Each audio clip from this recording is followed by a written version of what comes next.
Hi, everybody out there. It doesn't look like we have a real-time chat or anything for this, just Q&A. So I'm going to talk to the camera, and assuming you can see me all right, we'll have a little conversation, and I'll show you some cool stuff. Ask your questions along the way. I'll switch over to the Q&A every now and then to answer your questions when I can. So actually, let me do that. Like, Kevin? Yes. Yeah. This is Bill again. Just a suggestion if you'd like to take it, but we can make other arrangements certainly. This has worked well in prior meetings where Jason, Veronica, and I will monitor both Slack and the Q&A in Teams, and we can, if you have natural pauses, you can pause and say, hey, are there any questions? And we can have them queued up. Okay. That sounds great to me. Yeah, just interrupt me whenever I stop or switch between slides. Okay, fantastic. So folks, you've heard that. Use Slack, bit.ly, bit.ly link /BA Slack, Boston Azure Slack, and go there to bit.ly /BA Slack. Join us on Slack. There's a meeting. There's a channel specifically for this meeting, or that's the best way. Or you can put them right into Teams, and Veronica, Jason, and I will monitor them, and we'll make sure that we bring them to Kevin's attention at appropriate intervals. So with that, let me just pause for a second, and thank you for joining us, Kevin. One of the great features of this virtual format is we are lucky enough to be able to invite speakers from a wider geography. You don't have to come to Cambridge, Massachusetts, or Burlington, Massachusetts, to share your wisdom with us. So thank you. You hail from, was it Virginia? That's right. I'm down in the Norfolk, Virginia area. So Correct. Only like an 8-hour train ride away from Boston. Not that far. Okay. Well, if you want to take an 8-hour train ride to talk to Boston Azure next time, we would be happy to host you again. Hey, that sounds great. Well, when we're allowed to go places again, we'll chat. Fantastic. So without further ado, I will I'll just super briefly introduce you and let you have the stage. They're here to listen to you, not to me. So Kevin Griffin, he's an author, teacher, mentor, consultant. He focuses on software development. He's been a Microsoft MVP for 10 years. He specializes in ASP.NET and web development. He has a training and services company called Swift Kick. So he has a sense of humor. And if you see his avatar, you'll doubly know he has a sense of humor. He's got a big smile. And hold on. Next slide. There we go. Boom. Oh, yeah, there we go. You sound like a good-natured, you look and sound like a good-natured guy. So he's I'll leave it at that. Other than the very enticing, I have to check this out. He co-hosts a popular Two Frugal Dudes podcast. I have no idea. I'm not going to ask any questions. But without further ado, let me turn it over to Kevin Griffin to enlighten us for the next hour and change. So over to you, Kevin. Thank you. Awesome. Thank you, sir. I greatly appreciate it. And hi, everyone out there on the internet. I'm so glad you're here with me today. And as always, if you have questions, drop them in the chat. And Bill's already done a good job introducing me. But if you want more information, always hit me up on Twitter. That's the best place to get in contact with me on the fly. And I also do a daily Twitch stream. So twitch.com, or actually it's twitch.tv. I need to fix the slide. Oops. But Twitter is the best place to go for all your information. And during these times of quarantine, I always like to show off my home office. And I have a shed quarters. And this is a picture of my shed quarters. I'm inside right now behind that window from the left. And I love it to death. And I do all my work out here. And the kids don't bother me. My wife doesn't bother me. I can get all my work done. And if you look closely, I have a little sign in the open window that says no. That's how I tell my kids whether or not they can come disturb me at any point in time. So right now it's set to no. They know not to come and knock on the door because they will. So this is my first time doing this particular talk. I'm really excited about it.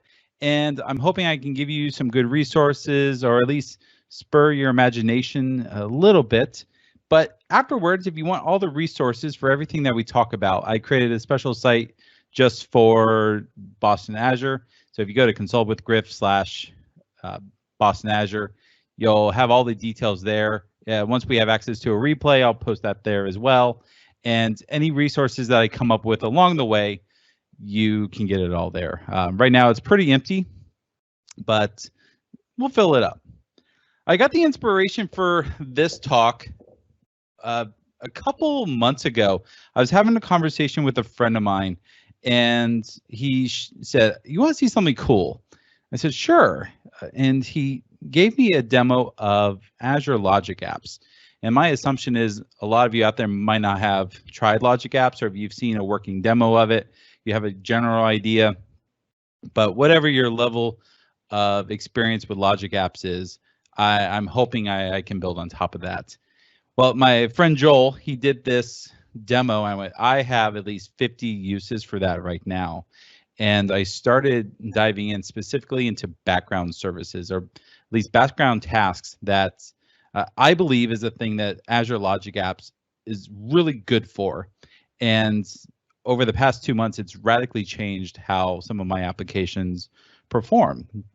And that's what I want to talk to you about today, at least giving you working examples of what I use Logic Apps for. And I'm hoping by giving those real examples to you that you can then go and build your own, or at least you have some momentum. So let's talk about background services for just a second. I'm coming to you as a consultant, a web developer, app developer, and most of my applications kind of work like this. At least 95% of them. There's some internet-facing application, and the requests come into it, the responses go back, but then there are some things that need to happen in the background. So we have a whole nother process that is simply for doing background tasks or performing background services. And both the web app and these background services talk to the same databases and data stores. This is a really simple diagram, and it's meant to be like that.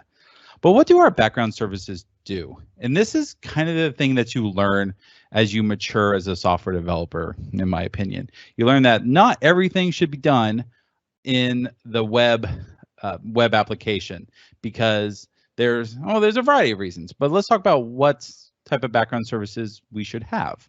I have background services for sending email. Anytime you want to send an email, never send it from your main web application, because you're not guaranteed that that email is actually going to get sent. There might be failures with SMTP, or services might be down. Your application might go down in between. So you need to make sure that something else is processing those tasks. We deal with credit cards. So on a regular basis, we might need to go charge some of our customers. So we're processing payments. We don't want that to happen in the web application, because, well, the web application might go down and might get a DDoS attack. There's a variety of things that can go wrong. We have regular cleanup that we need to do. So things in the database that don't need to be there anymore. I have files on my file systems or up in blob storage that don't need to be there. We want to clean that stuff up. And just in general, any reoccurring tasks you might have is not something that you want your main web application to have control over. You want to do this in the background. You want something else to take care of that. And I'm just scratching the surface, but you probably have a variety of background tasks that you can think of your application performing. Well, how do you perform these now? Well, there's probably a couple different ways. You might have some sort of cron job, or you have a Windows service. If you're building simply web apps, I have one I love called Hangfire, and Hangfire just drops into any .NET or .NET Core application and can give you background processes, and more importantly, background process management. So if something fails, it can retry it. It can show you what errors occurred, and it's amazing. It's free, open source, and it's good. There's also background workers built into ASP.NET Core. If you've never worked with that before, I've actually started moving most of my Hangfire tasks to background tasks, background workers in ASP.NET Core, because it's just a little bit closer to the metal. a little less to maintain, a little less overhead, and it just works. But I have a fundamental issue with how some of these are implemented, and this is what it looks like. These are the graphs I get from Azure specifically for the background services processes that I have running. And you see, I'm running 100% CPU all the time. And I actually dealt with this today with Hangfire. We have Hangfire in a small, quote, I'm using air quotes, a small web application. We just used the default configuration and did a deployment. Well, Hangfire likes its resources, and it will dominate your process if you let it and if you don't reel it back. And you run into this issue, at least I've run into this issue 2 or 3 times, where Hangfire will actually handicap the actual web application. And that's a problem. And what we did today was we set some tighter restrictions on what it can do, how often it can pull for new tasks. And we took our 90% CPU utilization down to a reasonable like 10%. And our response time for all of our requests went from 900 milliseconds down to 100 milliseconds because they should return quickly and they weren't. So the other thing that could have gone wrong is I just write bad code, and that's really most likely what the issue was. I wrote horrible code and I had to optimize it. But more cases than not, this is what I run into. So my buddy Joel showed me logic apps for the first time, and I took the approach of rewriting a bunch of things that I had in Hangfire to actually run on top of logic apps. And all right, well, let's just start with a discussion of what are logic apps. And last week I was on the Dev Talk Show. A couple good guys out of the Philadelphia area do this talk show on YouTube and Twitch and Mixer. And we talked about logic apps at a more conversational point of view. And I had to really boil down what logic apps means to someone who's never looked at it before. And I said, it's like Zapier or if this and that for developers and business people. And the idea is the more I have written code, I have deployed systems, I have become more senior, more mature in my career, I've learned that the less code I write, usually the safer the system is, the more stable the system is. So I really grasp on the logic apps because it's a low, no code approach. You're basically building workflows for a task and it just works in the same way that Zapier or if this and that helps you. Now, if you're not familiar with either of those tools, you're probably staring at the screen right now saying, Kevin, I still don't know what's going on. So it really boils down to this. Logic apps all start with a trigger. And I'm going to show you a logic app. It's just not ugly slides. The trigger is something that happens. It could be a recurrence, meaning every day, every hour, every 3 seconds. Whenever this reoccurrence happens, well, we're going to kick off our logic app. And then after the trigger, we have a series of actions. So do this, and then do that, and then do this other thing. Well, if this condition is true, do X, Y, and Z. If the condition's false, do A, B, and C. And each of these actions can go to different, we'll call them connectors for now, and you'll see why. Different connectors, and they perform tasks or perform functions. And these, I'm just scratching the surface. Azure Functions, I can make my own HTTP requests. I can talk to SQL Server. I can talk to Azure Storage. I could talk to Google Drive. I can talk to Twitter. I can talk to a lot of different things, but it's all based off this original trigger and then what it is I'm trying to accomplish. The thing I like most about logic apps is that they are consumption based. In the same way Azure Functions are consumption based. You only pay for what you use. And here's an example of a logic app I have out in production that runs once a day. You can look at the start times. At 3 a.m. and that's 3 a.m. Eastern time. So at 3 a.m. it will execute and it runs for 100 or so milliseconds, less than a second typically every time. Except this one time on the 8th, it took 4 seconds, and I'm not sure why. Well, this app to just run to exist costs me a cent. You know, if we sat down and did the consumption math, I'm paying a couple cents just for this to exist and do the one thing that I needed to do. If we were comparing this to the background task that I was originally deploying, and it was running on Hangfire or in ASP.NET Core background workers, well, I would have to have that task running all the time because I'm not just shutting it down, it's part of the web app. Or sometimes we put our background workers in separate processes. Well, those always have to be running because they're polling and they're looking to see when should I run this task. Well, if the task is only running once every 24 hours, it's sitting there the other 23 hours and 59 minutes not doing lick. It's just seeing when it's supposed to work again. And I'm paying for that because you're paying for the consumption of that app service or that virtual machine or whatnot.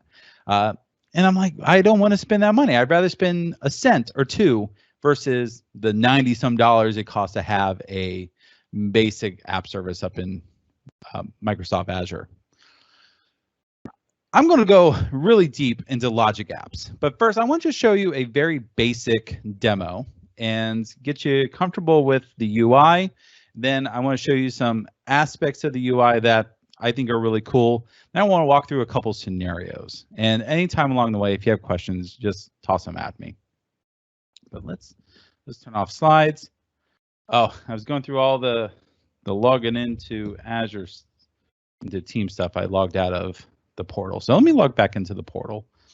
And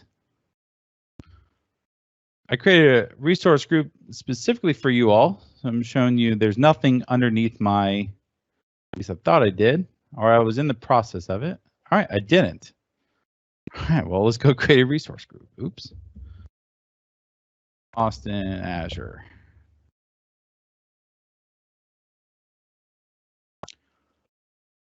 All right, and I have Zoom it turned on so we can do some zooming in.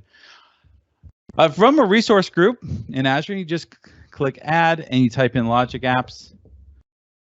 Logic app, because if you type in logic apps, it doesn't show you the right thing. So logic app.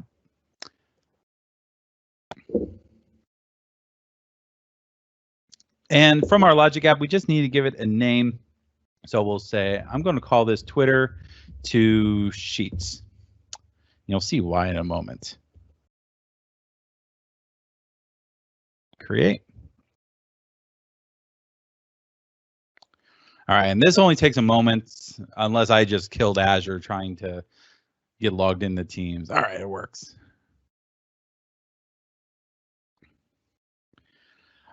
When you create your first logic app, it's going to drop you into the Logic Apps Designer. And I love this tool because there's a little YouTube video that tells you more about logic apps, but then it starts you off with a couple templates.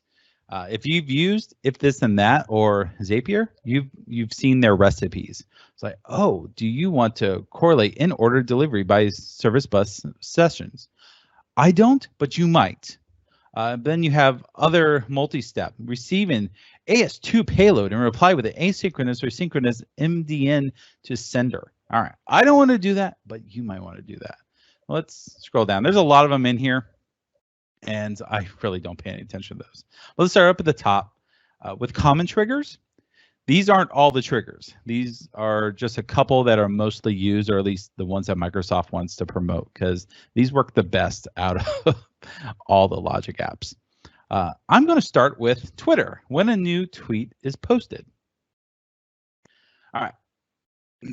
So our logic app, this is creating what's called a connector. And I'm going to talk more about connectors here in a moment.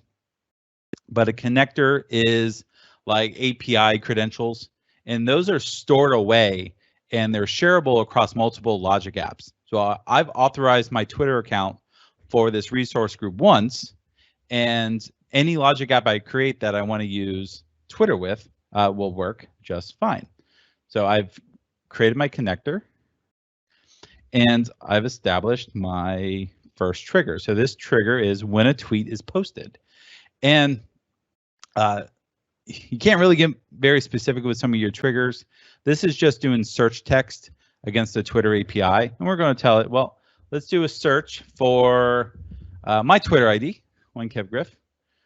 We'll check it every, we'll say 10 seconds. And don't tweet me yet. I can set some additional parameters, and every connector, every action, every trigger is a little bit different. So you can customize this even more. Maybe I want this to start on a certain time in a certain time zone. I could do that. I'm not going to, I'm just going to say 10 seconds. So when this trigger occurs, I need to do something with it. So we'll say next step. The next step brings me to the action selector. And I love this dialog. You get a couple recommendations, and this is just based off my prior usage of Azure Logic apps. You'll see there's some built-in ones like control. Control is like a simple if-then statement. So if this is true, do something. If it's false, do something else. There's for each blocks, which we'll come back to. Actually, the one I want to use is here. So text analytics, which I think is so awesome. We'll come in and say, all right, well, let's look at text analytics. What actions does text analytics give to us? And text analytics is another Azure feature if you never used it before. We'll look at the text sentiment. And I don't have a cognitive services account yet, but we could do that in easily like 2 seconds. I'll open another tab real fast. This only takes a moment. And I did have another account, but it was in another resource group, and I deleted that resource group earlier. Where is my Boston Azure? There it is. So we'll add cognitive services.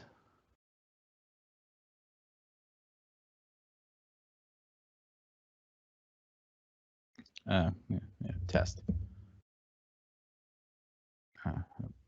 Boston Azure test Griffin. Set our pricing tier. This is not going to cost me anything, so we'll just create it real quickly. And we wait. I love this dialogue because you just sit here and you wait. It doesn't even tell you how long it might take. Might take 2 seconds, might take 10 hours. I'll grab the key. I don't care if you copy my keys because I'm deleting it afterwards. So we'll call this Boston Azure text. And we need the site URL, which is that guy. Create. So that takes my credentials and it stores it away as what we call a connector. So that connector will sit there. I can reuse it as much as I want to. And now I have the action. I have to fill in some blanks with the action. Well, for the text sentiment, there's one called documents. And for documents, I need to give it a unique ID, which let's see. Oh, Logic Apps has jumped in and said, Kevin, here are some parameters, some variables that you might want to use. And in particular, it's looking at the trigger and saying, here's what we're getting back from the trigger. This might be useful to you. So these are the properties that when a new tweet is posted will return. The time it's created, the description, who's in reply to, location, go through the list. Supports retweets, it supports reply tweets, you name it. Down here at the bottom, I have the tweet ID. So every unique tweet gets its own ID. We'll use that as our document ID because I want to identify this tweet specifically. So this is really cool. I click on that. It adds a little marker in document ID that says, well, you're pointing to the tweet ID. All right, well, now I need to send some text to analyze. Well, we have original text down here at the bottom. I'll select that as well. And then language, we'll say English. Okay, so this is creating a list of documents to send to cognitive services. I'll press next. What do we want to do when that returns? Well, I want to put it into Google Sheets. I don't know, weird, but we'll insert a row into an existing spreadsheet I already have. And notice I have to sign in or create a connection to Google Sheets. I'll do that very quickly. Again, this is creating another connector. I'm giving Logic Apps access to it. Or specifically, I'm giving this connector access to my application or to my Google Drive. That's taking much longer than it's supposed to. Don't scare me, Google. I was working with the YouTube API earlier today on my Twitch stream, and I might have set some flags in their system. Oops. All right, come on. There you go. All right, so Google Sheets is up here. It's asking me which file I want to append a row to or insert a row to. Well, remember in a moment ago, I had this cool little selector that was showing me things that I got from the when a tweet is posted. Well, depending on the connector that you're using in the action, you can get other cool little dialogue. So here's a picker that shows me my Google Drive. I don't care about anything here, but I have a document in there called Tweet Checker. And I could just type it in, it would work. But then it's asking me, okay, what worksheet do I want to add the tweet to? Well, it pulled that file into memory, looked at the columns in that particular document and said, or I'm sorry, it looked at the worksheet and said, here's the worksheets that are available. Well, if I select a worksheet, give it a moment, it's going to show me here are the columns available in that worksheet. And now I can fill in the blanks. So tweet text. Well, the tweet text is simply going to be the tweet text that I passed into cognitive services. Tweeted by, oh, this is going to be a little bit different. Let's scroll down and there's tweeted by. And then score. So score is just a column that I created in this Google Sheet. Well, here I have detect sentiment, but there's no score. There's just an ID. Sometimes you're not going to get the information that you're expecting, but there's always a see more that tells you the other properties that Logic Apps is hiding from you. So you see here I have a score, which is a number between 0 and 1. We'll select score. And something interesting just happened. Yep, I got it. Because I accessed the property from detect sentiment, Logic Apps kicked in and went, well, the data you're getting back from detect sentiment is technically an array. It's a list. It's a collection. Because look here, actually, so add new item. I can send multiple documents to text analysts, and because I'm sending a collection, I'm going to get a collection back. I'm going to delete that one because I don't need it. So that collection is coming back, and I asked it for the score, but I'm not telling it which one. So Logic Apps is kicking in, and it's created a for each loop for me automatically over the documents collection that it got from cognitive services. So when I say score, you see a little tooltip, it's getting the items from the for each and it's pulling the score property off of it. And that's what's going to go into the database. And with that, we actually have enough to do a basic Logic app and do a run. So how about this? Let's save. Now, if you're out there on the internet, I know you are, send me a tweet. Say something nice about me on Twitter. And while you do that, I'm going to head over to Google Drive and open up that particular file. There it is. Oh, it's already kicked off. It's already kicked off. Oh, these are from earlier. Never mind. So it's being a little bit aggressive. So it's looking at previous tweets. So it's running every 10 seconds. And you see I have some from earlier. So these are not new tweets. They don't count.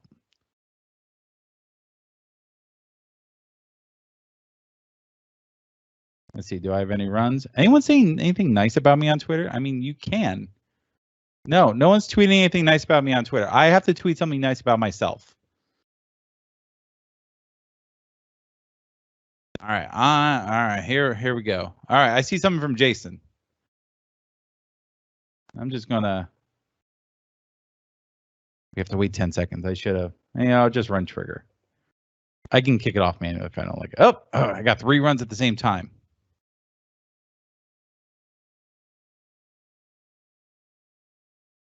Okay, so I have 3 successes. Let me go over to the tweet. Oh, all right. Jason, I don't see yours yet, so maybe it hasn't come through. All right. Andy, I see you out there. All right, close that. I don't need that anymore. But you see it's populating new tweets and it's getting the sentiment. So virtual Boston Azure is live. That was a 0.5 out of 10.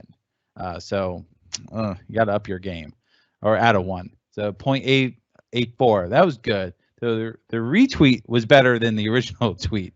I'm not sure how that works, but I can come in here. I can refresh again. See, well, this works so much better when I did last week. All right, so we have more triggers that kicked off, which means I should have some more tweets. All right. Let's see, Andy, that was yours. Well, it's funny, I don't see Jason's in there. Maybe it's blocking Jason. Oh well, but you can see it working. So the task is occurring, and what's really cool is about all these different runs, we can jump into the run details and see exactly what happened. And this is one of my favorite parts of Logic Apps. You can walk back through the process. We'll zoom into when a tweet is posted. What was the search text we were looking for? It was one Kev Griff. We'll see what's the output. So the output was tweet text from, oh, Jason. All right. So one Kev Griff is doing a Twitter demo. Let's send some tweets. And here's all the metadata about that tweet. So that data was passed into the text sentiment. You see the document that we sent. That was the tweet ID. We want English analysis, and then the text. Cognitive Services reported back a score of 9.0 or 90 or 91% basically. So good score. We took that. We iterated it over it, but it was really just the first element in the list because there was only one element. We added that to our Google Sheet, and here's the information for that. But so cool. That was an end-to-end demo, and everything magically worked. So cool. I'm just going to leave that up and let that run. So if you want to say more nice things about me on Twitter, please do that. But let's jump back in the slides for a moment because I want to go a little bit deeper into some of the features that that I couldn't really talk too much about. But before I do that, are there any questions?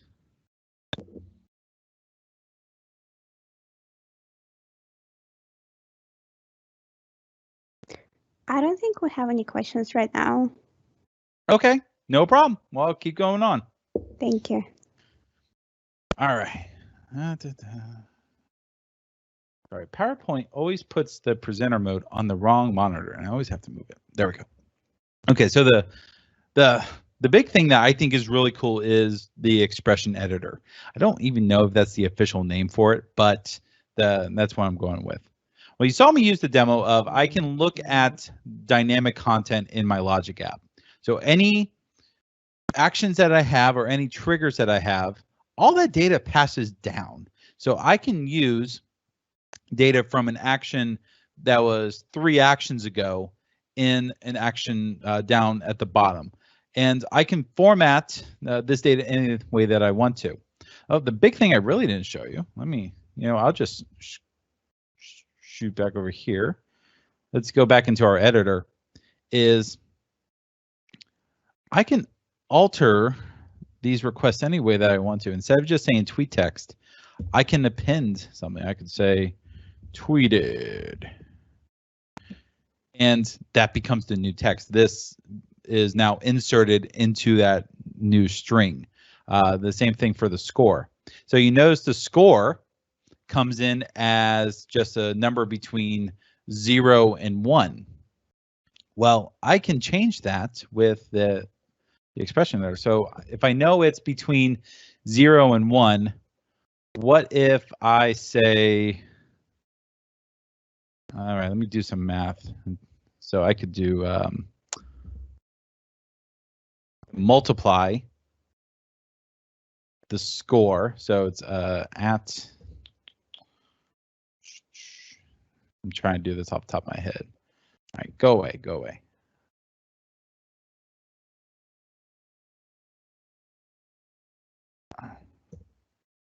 This is the easiest way to do it. Just cancel that, go back into score, scroll down, get the score. Now, so you see how this says for each, items for each question mark score.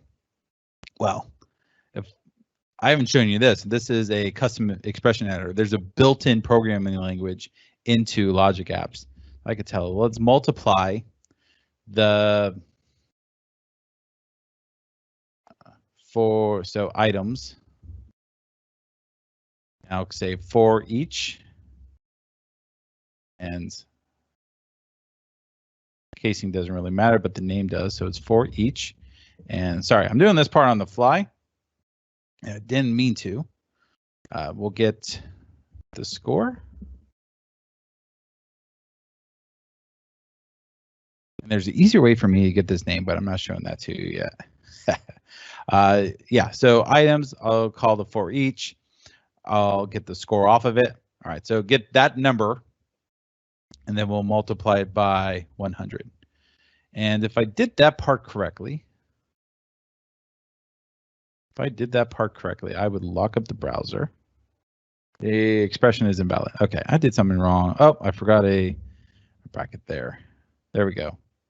So now notice how I have a pink fill in the blank here. So it's multiplying the score times 100. So now it should be 100% if I did that correctly. I'm assuming I did that correctly. I haven't actually tested this, so maybe it works. Say more nice things about me on Twitter, and we'll see. We'll come back in a couple of minutes, and we'll check the results. Nothing. Yeah, nothing so far. So we'll give that a little bit of time. All right. So again, it's going to run every 10 seconds. Let's jump back in the slides. So that's the thing I didn't show you was the expression editor. There's a lot of methods pre-built into Logic Apps that you can use for different things. Maybe you need to get the current time. Maybe you need to figure out what the date is in 2 weeks. Well, you can do that date time math. You can do basic multiplication, division, addition, subtraction. You can update strings. You can create lists. You can convert things to JSON or parse it from JSON into objects.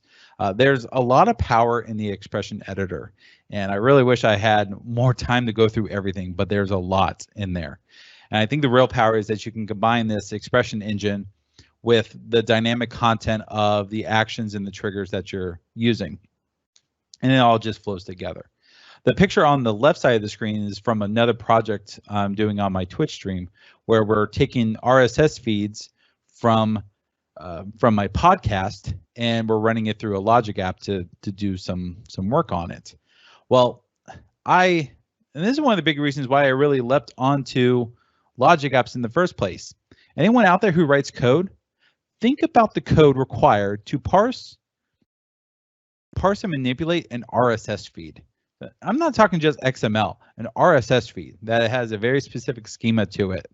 And it can be a little bit different depending on the type of RSS that you're reading. Think about writing that code.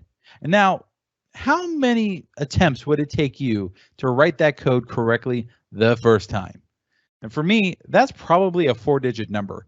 And I would mess it up over and over again. With Logic Apps, it's just kind of built in. There's already a pre-built connector. I pull in the RSS feed and I can start doing work with that data.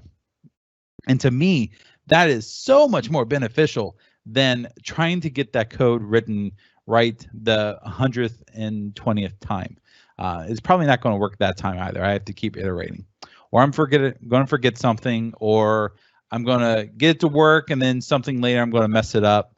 And no one unit tests anything anyway, so it's always going to break. With Logic Apps, I don't have to worry about that. I just say, all right, well, let's take the data in, let's do something with it. And I love that. The other nice thing about Logic Apps is we can manage our dependency errors a little bit better.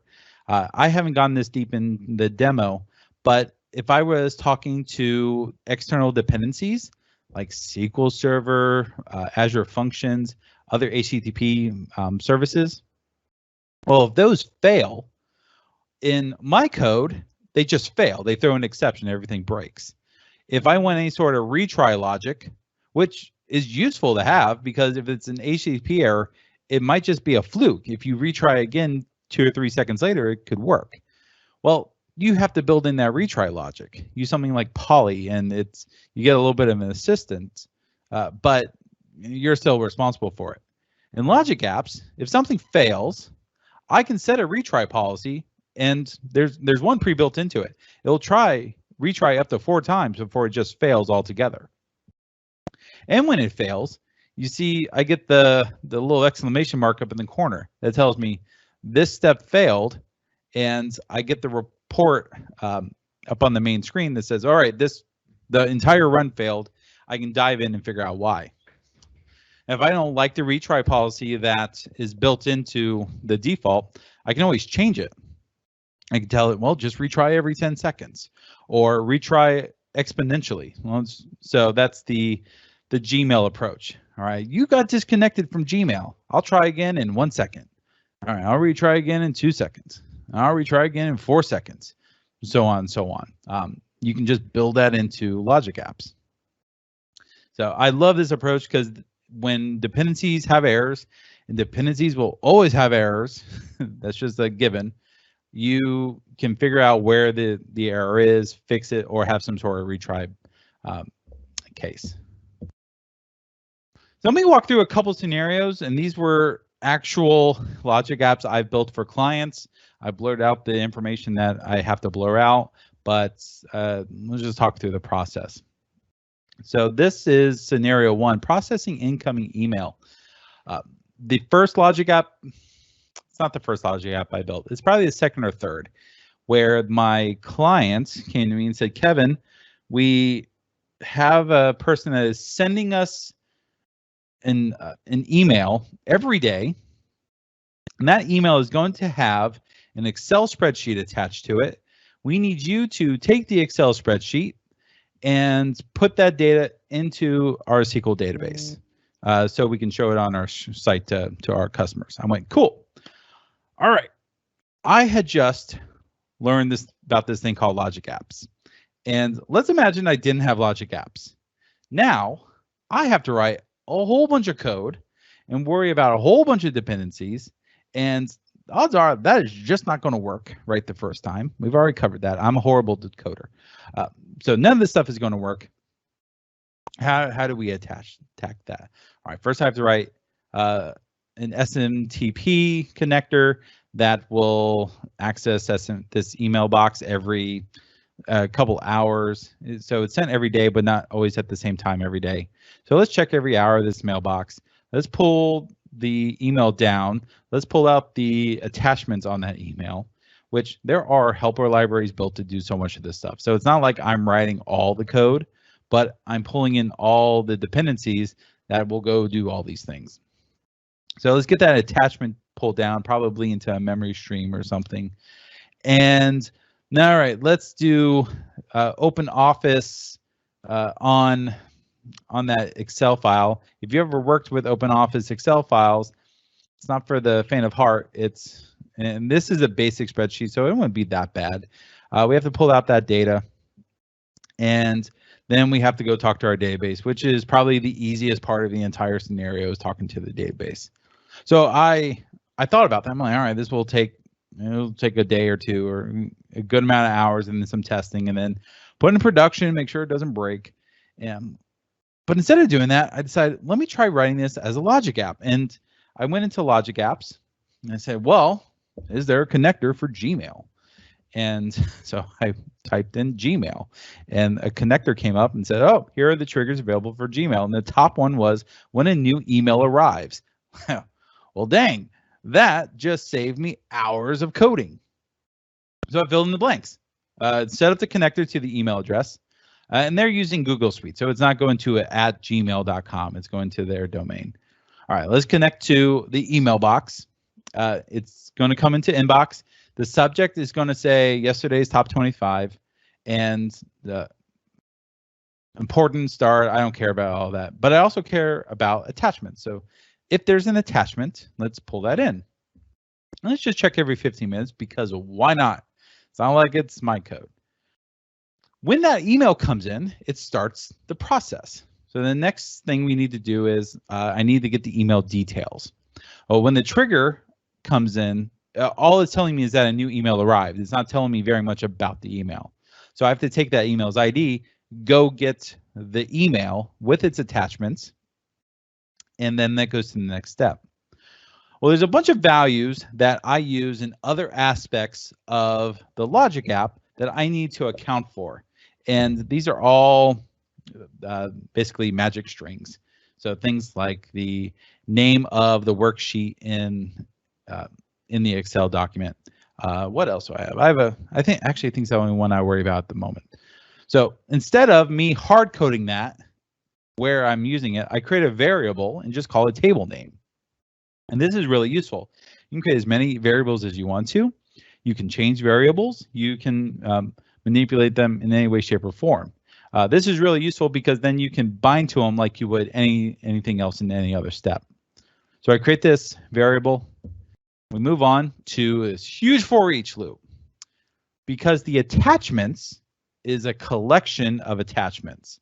Even though it's only ever going to have one attachment in it, at least it should only have one attachment in it, I have to iterate through it as a for each.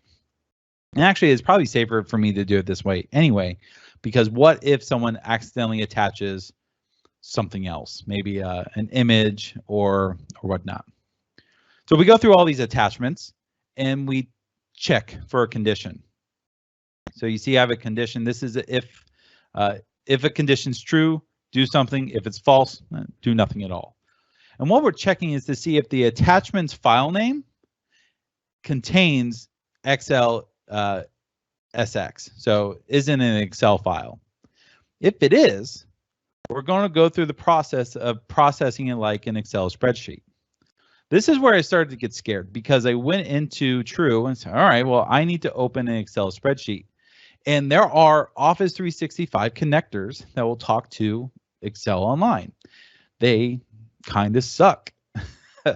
So I found the next best thing. There's a series of tools from third-party providers that will basically convert files from one format to another format for you. So I took the Excel content that I got, told it which table I needed to get data from. See, I'm using the variable name, table name, and it takes the Excel file for me, pulls out all the content, and actually passes it in as JSON. So the next step is all JSON content underneath the scenes, which leads me into another for each loop. Well, this time I'm for eaching over all the rows in that Excel file. And there's another condition. And that condition is simply, is the cell name equal to A1?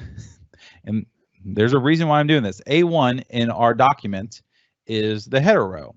And I don't want to process the header row as though it's real content.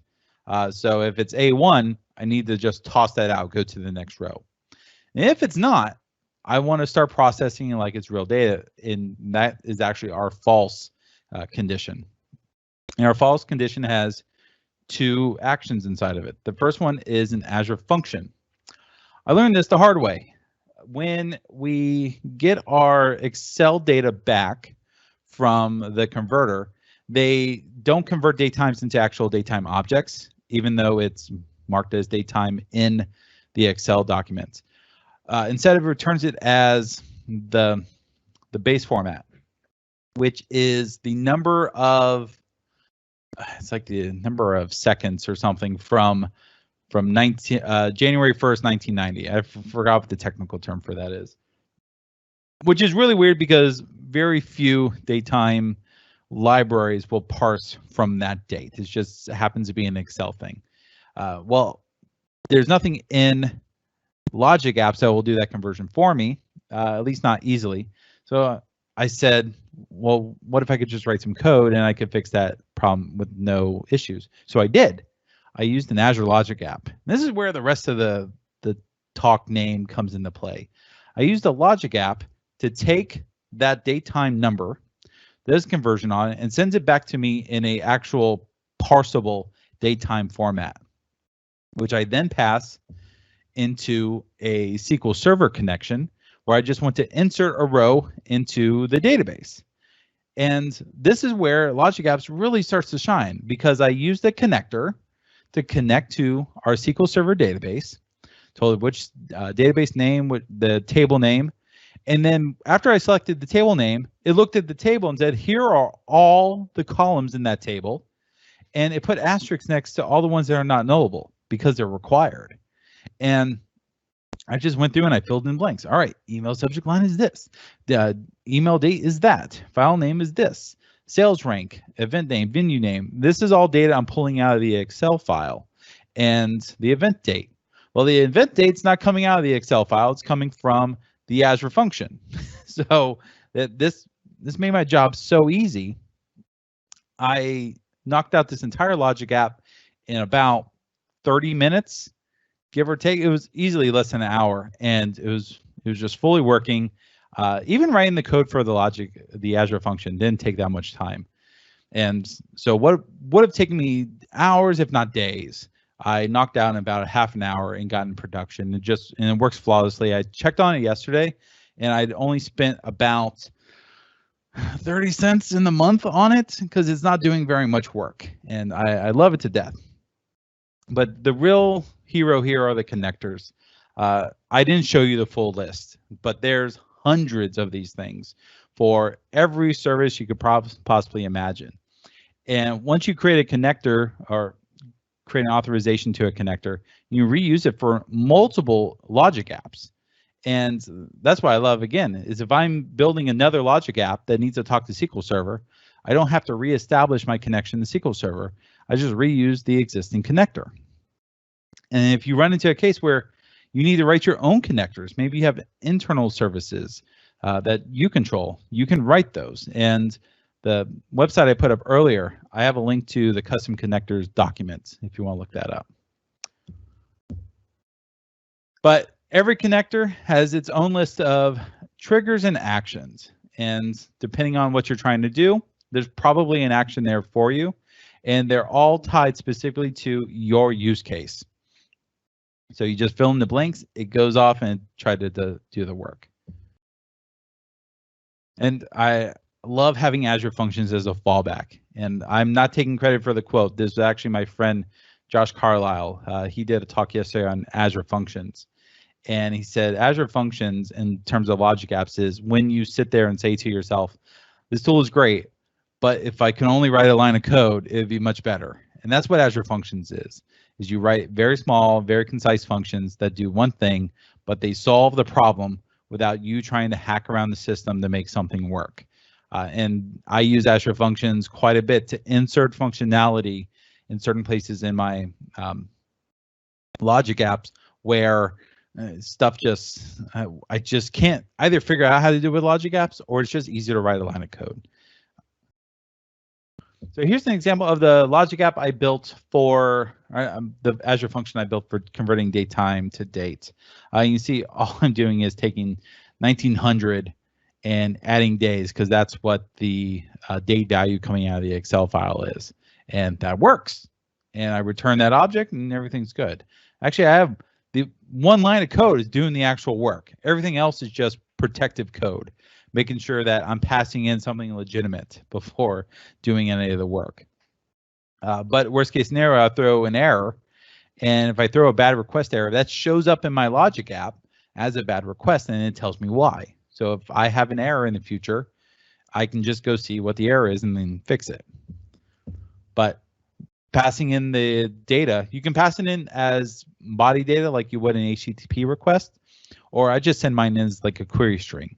So the query string for date value goes into the request, and there's a date value key in there. I pull the value out, do the work. All right. Questions pop up during that?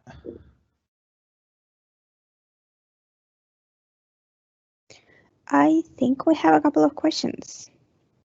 No questions? Okay. No, we do have a couple of questions. Okay. Well, yeah. Shoot. We have so many options to ask questions. So a question from Slack. Okay. Is there a way to test or simulate a logic app without the need for live data? So like deployment slots. No, not as I've seen. I spent some time with that not too long ago, trying to figure out the best scenario for testing. The way I'm showing it, there's no, what your testing environment is that you're using connectors that talk to test environments. So you're not talking to your production SQL server, you're talking to a dev SQL server, something like that. It's a little bit harder to set up. I actually, through this process, I really believe so much of this is geared more towards business users, not necessarily developers, because developers were sitting there thinking like testability and like, all right, I have to run through this entire test script before pushing this production. Business users are like, well, all I have access to is the production database. I need to build a simple app that does this, and that's what they go off and do. We do have a little event coming up next week called Build, where I think there's going to be some announcements around logic apps. I honestly don't know because they don't tell me anything about Azure tools.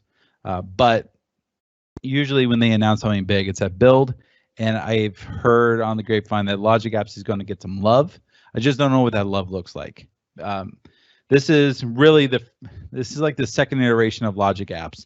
So I think as people use it and they ask questions like that, and that is a perfectly reasonable question to ask, but the answer is not perfectly reasonable, and I think they're working towards fixing that. Awesome, thank you. And another question about Azure functions. Yeah. So what are the triggers there? The triggers for Azure functions. So when, I'll just show you an example. I'll show you a real example too. So this is an app I'm writing on my stream. So I'm connecting to some Azure functions, but let me just pretend I'm going to add an Azure function in here. Azure functions. So I have an Azure function, Azure function app service called Podcast to YouTube. And when I load that, the nice thing it does is that it will go talk to my Azure function app, and it will return here in a moment, but it should list all the functions I have available in that app. If I have things like Swagger or OpenAPI set up on my Azure functions, it should pull in all that functionality as well, which is super useful. So these are the actual Azure functions I've created. I don't know if actually, I haven't looked to see if there's triggers based off Azure functions, but it's easy enough where we could just go look real fast. So let's pretend we're creating a new logic app.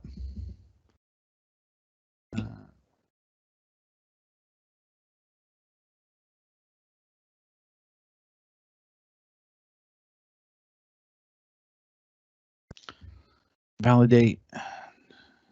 Actually, this might not be the best place to do it because let me do it in my other.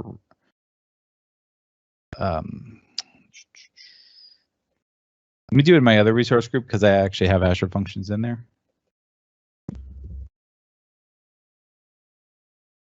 Yeah, I'm just not sure. I'm not sure what triggers there are. So we'll create it. We'll call this test. Wait for it to validate. and create.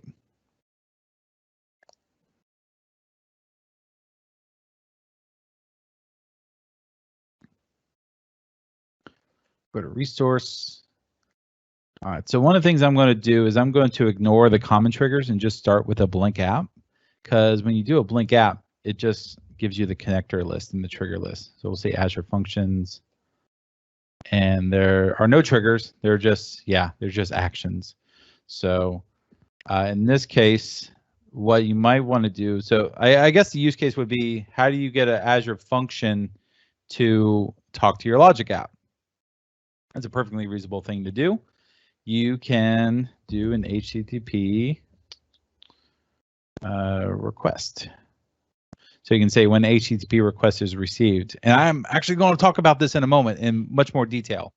But this comes in as a webhook. So you see HTTP post URL generated when we save. You can pass that into your functions and tell your functions execute this webhook if you need a logic app to kick off. This is really useful. So if there aren't any other questions, I can just start talking about that scenario right now, because I use that in several cases and have that laid out. I don't have it. I don't think we have any more questions. Okay. All right. Well, I'll jump into the webhooks then and hopefully answer that person's question a little bit deeper. All right. So scenario 2 was webhooks, which I found extremely useful. In our web app, we use Discourse as our form software. So we have a community of people that interact and they post messages into the forums. And my clients have particular use cases around Discourse, where they want to know when certain posts get updated. They want to know when certain people post messages, and they want to build all this interaction into the forums. But if you've never used Discourse before, and that's fine, in order to write plugins for it or add-ons, you're writing Ruby. And Ruby is not my first programming language. It's not even like my top 5 programming languages. I can read it if you show it to me, but I'm not going to write it very well.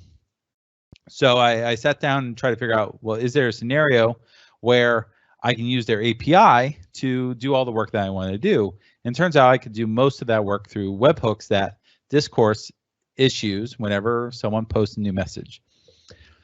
Well, actually, before I knew about logic apps, I wrote all that webhook code.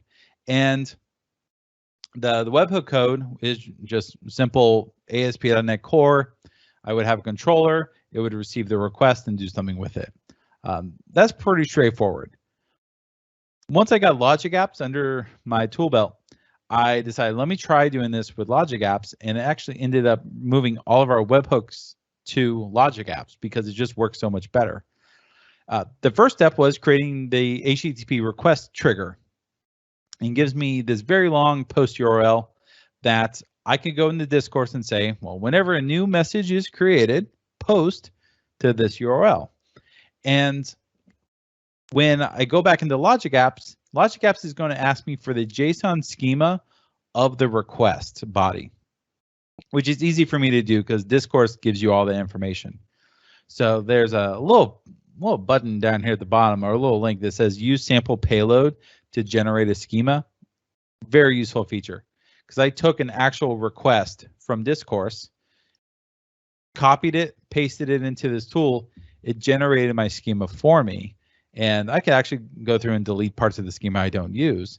But now everything that comes after this schema is going to be basically hard typed to that JSON schema. So I can use property names and variable names the way that I would expect to. So I'm telling it on a post, and I can set some other parameters like headers and whatnot on this, but I'm not doing any of that work. After the trigger comes in, I set a whole bunch of variables because I have a couple of things that are going to change and be different depending on what webhook is being called. The biggest reason I use variables is that I copied and pasted this particular logic app and used it in 4 or 5 different scenarios that all work identically, except for these key variables. So I made them variables so I could change them later. Turns out there's actually a feature built into logic apps called parameters that would do all this work for me. I just didn't know about it, or more importantly, I was ignorant of the feature. And what do we do when we're ignorant of a feature? We don't use it. So we find another way. This was my other way. So we create a bunch of variables. We move on, have a condition. So the webhook comes in. I want to check to see if the webhook, if the body of the webhook matches the type of message I'm looking for. And in my case, I'm looking for a very specific message because we want to know if people are replying to it. So I check to see, is it a public message? Does the slug and the topic ID all match what I'm looking for? Now, if it does, I'm going to go update a database. If it doesn't, I'm going to do nothing. It still succeeds. It just doesn't do any work. So update row is again talking to a SQL Server database, telling the table and the row ID that I'm talking to. Because row ID, because I'm updating a database, this is one of the issues I had was I had to already know the row ID for this particular connector to work, which was fine in my case because I knew the row that I was updating, and it was never going to change. At least there's no reason for it to ever change. But I'm updating a value, a couple values in that particular table. The way I'd rather do it is I'd rather update it based off of the preference key, which I have magic stringed right here. This should probably also be a variable as well. That's how I'd rather do it. I want to do it by row ID, but in order to do that with logic apps right now, I'd have to write it as a custom SQL expression, which would work, but it's a little bit more flaky because I have to write more code. And like most things in my career, when I have to write code, things go wrong. So I just followed the rules and everything worked the way that I expected to. And then the last part here is another HTTP request where I issue a webhook back to our web service, telling our web service that we just updated this information.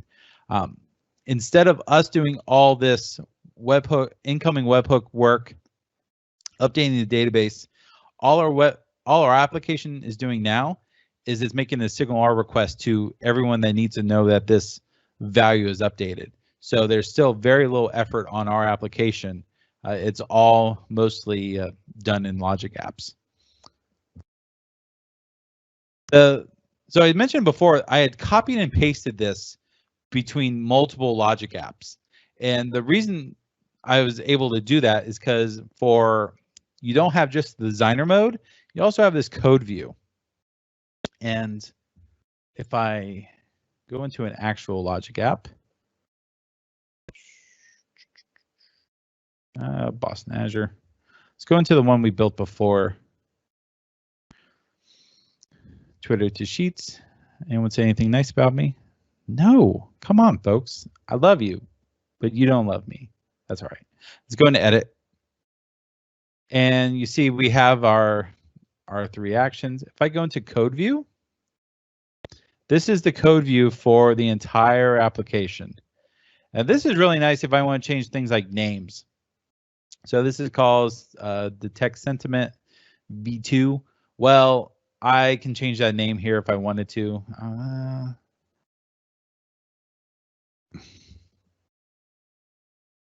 But if I do it there, I have to also do it everywhere else it's referenced. Let me.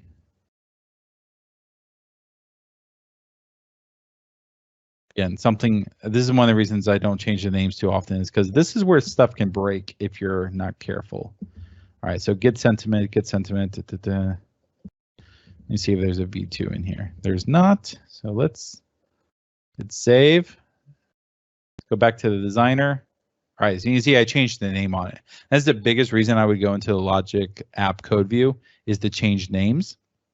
The second is you see like right here, the text tweet is really, let's trigger the body of let's get the trigger body and let's pull off the tweet text.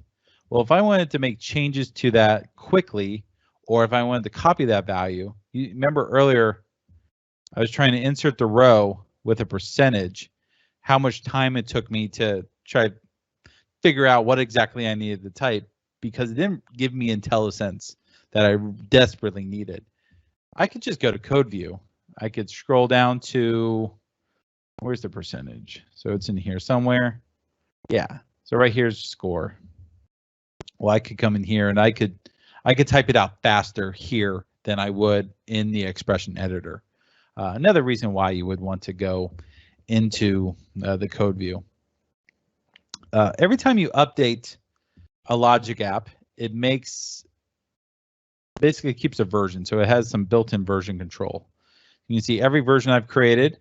I could go back to a couple older versions, and let's say this version was the good version and I want to go back to it. Well, I can promote that up to what's currently working. Or I can go back even further and there's nothing there. So we don't want to promote that. We want to keep what we have. I know some folks are currently working on open source tools to help you actually pull this into DevOps. So if you want to have source control on your logic apps and you make changes, DevOps can help you push those into production. That might actually help answer the previous person's question about testing. I don't know any way to test these locally. I just know how to build them in the portal, but I try to keep them as small as possible so they're doing one very concise thing. And the smaller, the more concise it is, the less likely you need comprehensive testing on it. At least in my opinion. But that's the second big scenario. I'll show you the last third scenario that I have, and then we'll wrap it up with any other questions, because I don't think it's just blob cleanup. This was the first logic app I ever built, because I have this client, they've been running on Azure for years, and when we deployed their application, it was a fresh rewrite. We take files and we put them in the blob storage, and they're fairly small. They're somewhere between 30 kilobytes to like a meg. And when I wrote the feature, I went, you know what, it's not a big deal. Blob storage is pretty cheap. I don't need to worry about this. And at least I won't have to worry about this for a while, because it's not going to explode that much. Well, 3 years later, I remembered I said that, and I went and looked at the blob, and the blob was approaching 3 terabytes. A lot of data. I needed to clean up because I'm storing this much data, and my client's paying for it, and none of it's necessary. Really, it's only there for in case something happens. I can go look at the data that got uploaded, because we uploaded the blob storage, we process it, and then we should throw the file away. But I was just too lazy to throw the file away. So I went, okay, I need a procedure for cleaning up blob storage. If you've ever used the storage SDKs for .NET, they've gotten better. They're still not as good as I think they could be for a lot of scenarios. So I'm like, well, can I do this in logic apps? Because I just learned about logic apps, and let's build a scenario. This literally took me 10 minutes. First started with the trigger, and the trigger I used was a recurrence where every week, specifically on Sundays, I would run this logic app. And you could get very precise. You could say Sundays at 3 a.m. in the morning, whatever you want. I tell logic apps to go to blob storage, go into a folder, and pull all the blobs from that blob, or from that container, and we're going to iterate through them. And what I want to do is I want to check the last modified date, and so it's all getting hidden in the details. But last modified date, when that is less than I do add days, and I think that's 30 days ago, so I do -30, or maybe I do -90. It really doesn't matter what I look for dates in the past. So if it matches my criteria, I'm going to delete the blob, and everything's great. We move on. If it's false, we don't delete the blob. So the first time I ran this, it took a couple of minutes because it iterated through all these blobs, it deleted them, but it cleaned up a whole bunch of data. And now it's on an iteration. So reoccurrence. Every week it goes through and cleans up old blob data. And I ended up doing this for a couple other cleanup tasks as well. It follows a similar process, but it keeps our blob storage nice and tidy. And again, this is stuff that I would have written code for, but I would also have to maintain infrastructure to run them, because you have to have a place to run your background services. And Logic Apps has just made my life so much easier. And that's why I wanted to do this talk for you all, exploring Logic Apps a little bit deeper. Hopefully I gave you some good suggestions that you're going to take back and try to implement. If you have any questions at all, please feel free to reach out to me on Twitter or go to my website, consultwithgriff.com, and talk to me. If you need help setting up Logic Apps, definitely reach out to me. I would love to help you with that. And with that, any final questions that we might have out there?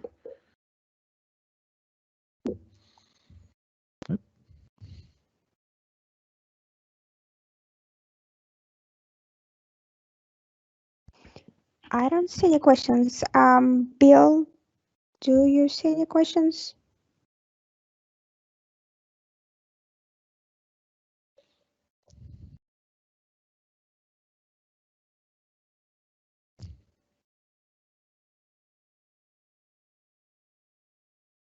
Oh, I think Bill is muted.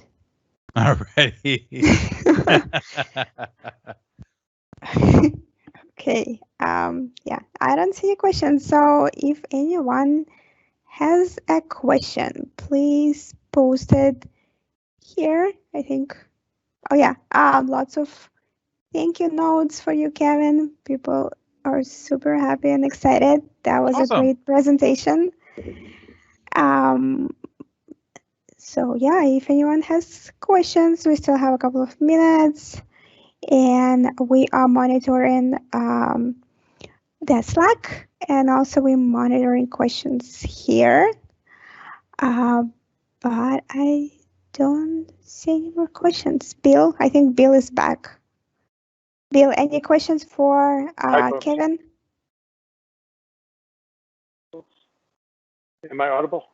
Yes. Okay, good. I had to close the meeting and rejoin it to get off of mute.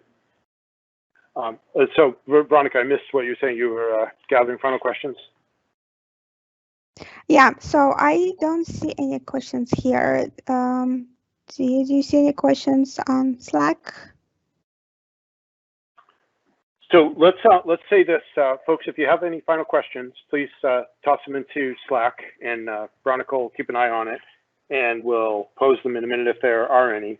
While that's happening, let me. I think we do have a question. You can hear me, right, Veronica? Yeah, we can hear you. Okay. I just noticed a question here. Okay. So what's the difference between Flow and Logic Apps? The GUI looks very similar, but flows don't show up in a Logic app. That's right. So my understanding is Flow and Logic Apps are basically siblings of each other. So Flow is out of Power Apps, if I recall correctly, and that is just my understanding. I have not personally used Flow or Power Apps, so I'm not the best person to answer that question. But what I've read is that they're basically siblings of each other. So they're similar workflow engines. If you're writing custom connectors, so if you're writing your own custom connector, the connectors actually can be shared between Logic Apps or Flow and Power Apps. So I think the short answer is they're probably exactly the same thing, at least the engines underneath. That just depends on, what you're trying to use them for.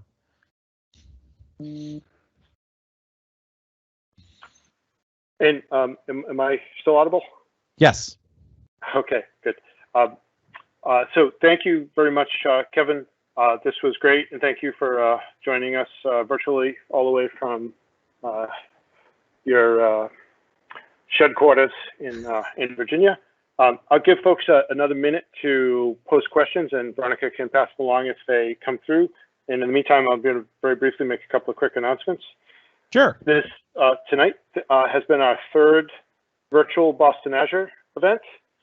And we have a fourth scheduled for 2 weeks from tomorrow night. We'll be back on our Thursday night cadence. That's also at 6 p.m. Thursday, May 28th. And it features Tim Warner from Tennessee, Nashville. And he'll be talking about Azure Blueprints. The title of the talk is Everyone's an Azure Architect. Manage your deployments with Azure Blueprints. And 2 weeks, and by the way, in the Slack channel, it would be great to hear any feedback folks have on the start time of these events. We're doing it at 6 o'clock p.m. local time, which it was the traditional start of the in-person meetings. But we have more flexibility these days. We don't know if people are eating dinner at 6 o'clock, in the coronavirus reality, or is this a perfectly convenient time, or C or D? Let's share your feedback. We love to hear feedback. So 2 weeks from tonight, 2 weeks from tomorrow night rather, everyone's an architect managing your deployments with Azure Blueprints. And then 2 weeks after that, we have a kind of an experimental idea we're going to try out, and thinking about it as a code along, where the idea is that you show up with your laptop, because we're already all logging in with our laptops typically anyway, or a phone at least, but it could be a laptop. And we have a shared coding experience where we'll pick a scenario to lean into, and we'll learn some new we'll learn some, depending on who you are, you may learn some new concepts, and or maybe learn some concepts you already know in a different way or in a little more depth. And I've posted into Slack a link to another Slack channel. So in this meeting Slack channel, I posted a link to #CodeAlong. That's a separate Slack channel that describes the idea in a lot more detail, and I'd love to get folks to give some feedback on that. The draft, still in the early stages, but the draft scenario is around building using a static website generator to deploy a website on Azure Blob Storage. They have an ability to host a website on that. And there are all kinds of ways that we can use the Azure tooling to surround that experience, from ARM templates to the CLI or PowerShell to and all kinds of ways we can enhance it with the portal, with dashboards, with monitoring, with the Azure DNS service, with traffic manager, the CDN. There's so many directions that could be taken, and of course we can't do Azure DevOps to regenerate and deploy the site, for example. All kinds of stuff. So we can't obviously do it all in one small block of time. So it'd be great to have a conversation to try to sort that out and see if people are interested in that and if you'd participate. So with that, I'll go back to you, Veronica, and see if there are any final questions. I don't see any more questions, but if anyone has any questions later, feel free to reach Kevin on Twitter or post on Slack, and we'll pass them to him. Yeah, excellent, great idea, Veronica. And one final thank you. So this to our speaker. And thank you to Behind the Scenes for Veronica and Jason and the three of us. I'm Bill Wilder. The three of us primarily run the set of Boston Azure user groups. And again, thank you to our great speaker, Kevin Griffin. Very nice job. I look forward to having you back in the future, and maybe after an 8-hour train ride. Yeah, definitely. I'm looking forward to it. Thank you, everyone, so much for coming out tonight. Thanks, everybody. Have a good evening.